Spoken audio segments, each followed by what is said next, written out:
कम दिन बचे हैं ना बच्चों आपके नीट 2026 के लिए, टोटल 53 डेज। और इस 2 मिनट बायोलॉजी में आज जो मैं आपको सबसे इंपॉर्टेंट टॉपिक रिवीजन करा रही हूँ वो है ये विटामिन का चार्ट। अच्छे से याद करिएगा, ये आपकी एनसीईआरटी बायोलॉजी में है और चैप्टर है बायोमोलिक्यूल्स।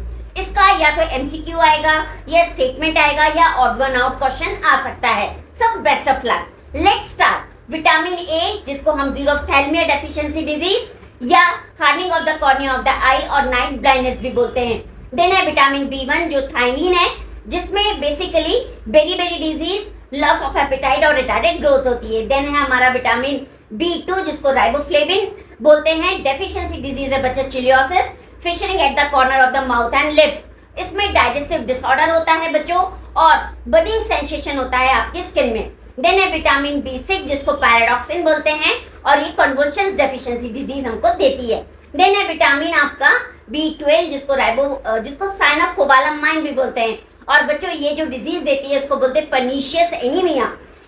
बेसिकली इसमें आरबीसी डेफिशिएंट हो जाते हैं आपके हीमोग्लोबिन के अंदर। देन है विटामिन सी जिसको एस्कॉर्बिक एसिड बोलते हैं और ये हमको स्कर्वी और ब्लीडिंग गम्स देती है। देन है विटामिन डी जिसको हम कैल्सिफेरॉल भी बोलते हैं।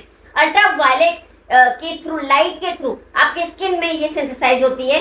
इसमें जो डेफिशिएंसी डिजीज है उसको बोलते हैं रिकेट्स, जो बेसिकली बोन डिफॉर्मिटीज है चिल्ड्रन में। एडल्ट के अंदर ये ऑस्टोमलेशिया कहते हैं इसको हम। और बच्चों ये जॉइंट पेन देती है और आपकी सॉफ्ट बोन्स कर देती है। देन है विटामिन ई, इसमें बच्चों जो डेफिशिएंसी डिजीज है इंक्रीज फ्रेजिलिटी कर देती है आरबीसी की एंड मस्कुलर वीकनेस देती है। देन है विटामिन के। विटामिन के बच्चों सिंथेसाइज होता है आपके गट में रहने वाले बैक्टीरिया के थ्रू और ये क्या करती है, इंक्रीज ब्लड क्लॉटिंग टाइम कर देती है। सो अच्छे से याद करिएगा। Best of luck.